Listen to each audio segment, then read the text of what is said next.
So I am Catherine Wilson. I'm Director of Science across the Castleford Academy Trust, but I've been Head of Science at Castleford for the time that we got our outstanding Ofsted rating and for like the last sort of 3 or 4 years before I became Director. We've used Educake at Castleford for over 5 years, and we've used it in a way that we use it for our retrieval, we use it for planned interleaving, and we have a really consistent approach to that. Our children across year 7 to 11 gets at Educake every week. Our year 7s, 8s and 9s will get 1 quiz of up to 20 questions, and our 10s and 11s get 2 quizzes of 20 questions per week. And it's set out from the start and across the year groups. It's always set on a certain day. It was Friday when I did it on this one. We've changed to Thursdays this year just for excitement value. But we set it every week consistently. But what we do, and what's sometimes I think a little bit different to other schools, is that we have a minimum pass mark. So for year 7 and 8, the minimum pass mark is 60%. For 9s, it's 70%. And for our 10s and 11s, the minimum pass mark is 80% on both quizzes. And the reason for that, and we tell our children, we tell them why Educate works, and we tell them why we set it. So from a teacher point of view, Educate means we don't have to mark homework. It stops the inconsistencies between what a teacher setting homework or what they set and the quality of what they get back. It stops them that sort of negative conversation on the way back in when some children haven't brought it. So then, are you reviewing it as a class? Are we able to mark it? And all those things. It just eradicates those conversations from the classroom. There's still conversations about their homework, but it is a case of putting that mark book up on the screen and reminding students to say, right, so many people have done it already. It's due on Friday. You've not even started it. You've not got the minimum pass mark, and we have those conversations, but they are rapid and they are done within the time that they do register and their braining gear, their sort of starter activity. And in terms of the enforcement, which I have not seen the questions, but I imagine that some people have gone, how do you enforce it? We do have a whole school approach in terms of what we expect from our homeworks.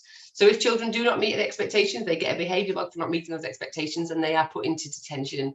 And that is run with our year leaders, with our staff. And I'll not lie, those first few weeks the detentions are into hundreds if you go across the year groups, and they are. And the admin side, like the admin team down in reception, get loads of phone calls because they've sent loads of texts on saying they're in detention.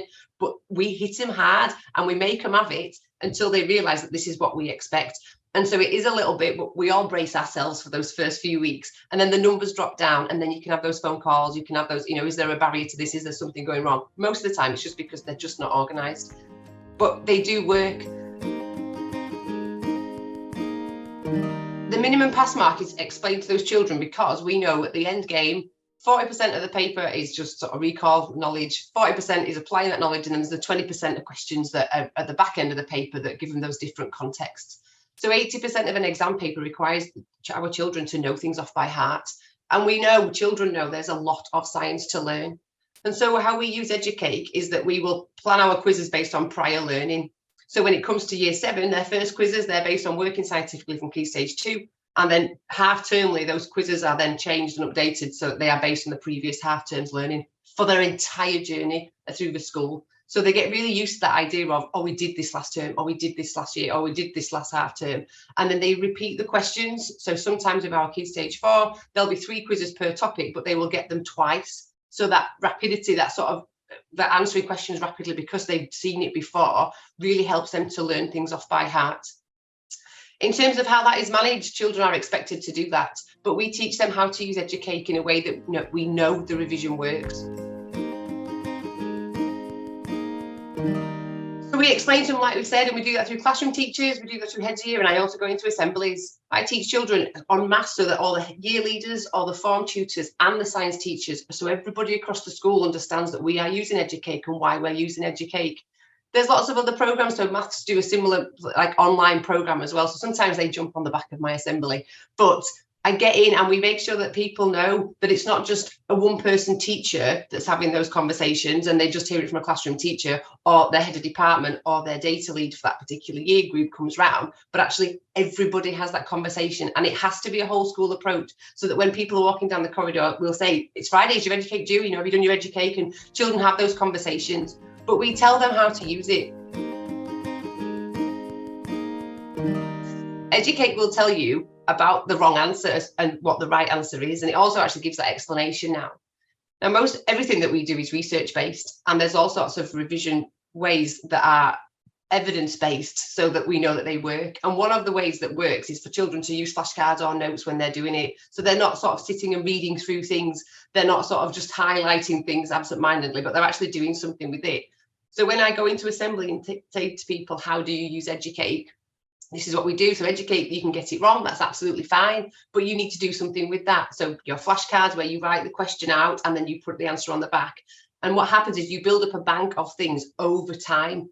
Then, because there is a minimum pass mark, they have to do the quiz again. And we have a minimum pass mark. I always say to my children, they shouldn't be the kids that ever get 60% or 70%. They should be the 100% kids, because if you use Educake properly, the second time round, you will have made a note of all the things that have gone wrong, and you'll be able to answer the question correctly. And then over time, you will come back and think, well, I've definitely done that one before, and either go back to their flashcards or their notes, or they think, I definitely remember typing that answer in and I know that answer now.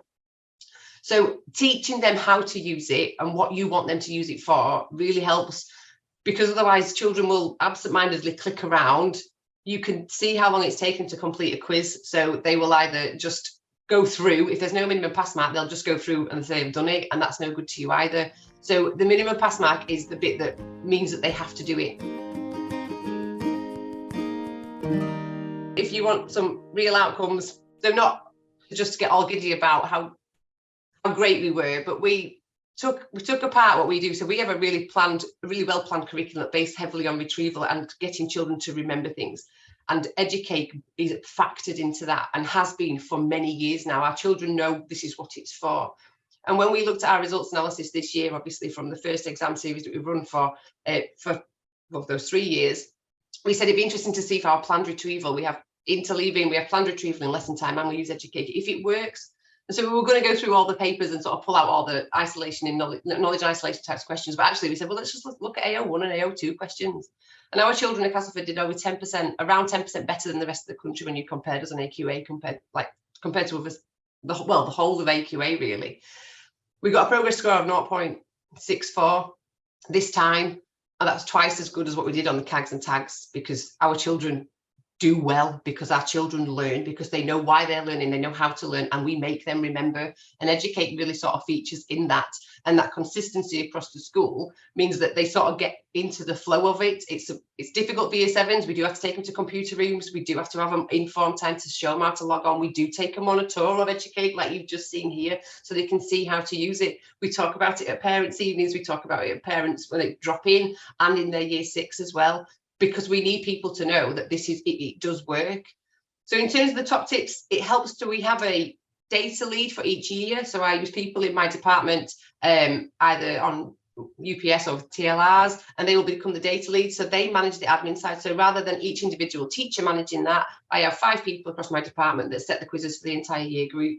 We differentiate because it's really easy to do with the numbered sort of dots in terms of the questions. So we do have a higher tier, foundation tier, and one of my other schools that I work at, they also have an achieve pathway, which is sort of super sort of differentiated down for some children that really struggle outside of the classroom to do things, but we still expect it from them. So the admin side is managed by one person per year group. It's the drum is being beaten by everybody across the department. So as a classroom teacher, they would bring up that mark book. And in terms of the admin for the detentions, the behaviour logs, again, that's done centrally by that data lead. So it takes off all that sort of day-to-day, when you're teaching 22 hours a week across 7 classes, 8 classes, all those sort of admin tasks that build up on an individual classroom teacher, we take that away. We use our leadership time and our UPS teachers to be able to do that. And that means that you can just have those conversations. And then when it comes to detentions, we all support, because it only ever works if everybody does it together. So the pass mark definitely works. When we first launched Educate, we didn't have the pass mark. We just sort of went with have a go, and then it was hard to say, well, what is good enough and what's not, and do we look at individual cases? So we didn't do it to start with, but it really does work, and it ramps up across the years. Like I say, from like year 7 up to year 10 and 11. It is based and purely on retrieval, and that's what we use it for, securing the knowledge, and that really has helped us to do. I'm just desperately looking at my notes to make sure there was nothing else. Like I said, we taught them how to use it, so don't expect them just to be able to do it. Children are really good at technology and can normally do it, but it's about that idea of if it's okay to get it wrong, why did you get it wrong, and get it right the next time. So making sure that everybody knows, and year leaders on board in assemblies really helps, and then form tutors as well, so they all know what we're expecting. It does take away any of those negative conversations, and it means that there's time in lessons to teach children what to do with that knowledge. So if they are learning things off by heart at home through Educake, through the other retrieval that we plan, then we can teach them what to do. We're the experts in that room to be able to translate that piece of knowledge into, well, what is this question asking? What bit of knowledge does this question want? And that's the job of the expert in the room, and it allows us to do that in a classroom situation, gives us more time for that. We can also, and you mentioned it, use it for intervention and targeted groups. So we would look at our data across all the year groups, and we sometimes pick out particular groups of children. For example, we have Challenge 7 children across Key Stage 3 and 4, where they will go into a separate Educate group. So they will be expected to do more challenging questions. They might be expected to do more questions if we're pushing them to 7s. It might be that we look at a 5+ group. So we pull some children in. It might be we look at a particular section or group of children that we want to put into a group, and they're really easy ways to monitor intervention as well. I know that I've worked across lots of schools that you've to come up with these intervention strategies, but then to track that impact is really difficult. If you have Educake, you can put as many intervention groups as you want. It doesn't cost you any more. I know lots of intervention strategies sometimes rely on funding for other materials, and this doesn't, and it's a nice, easy way to sort of track it. They're also with the intervention ones that you can do your positive rewards for those rather than your harsh detentions, which I'm imagining you all think I just do with all of the children. So you can go on the positives with those ones as well, and sort of the encouragement side for the intervention, especially at Key Stage 3. We ran lots of ones where if they got certain ones, they got their stationary prizes and the certificates and those sorts of things, and went with the positives, and children got really on board with that.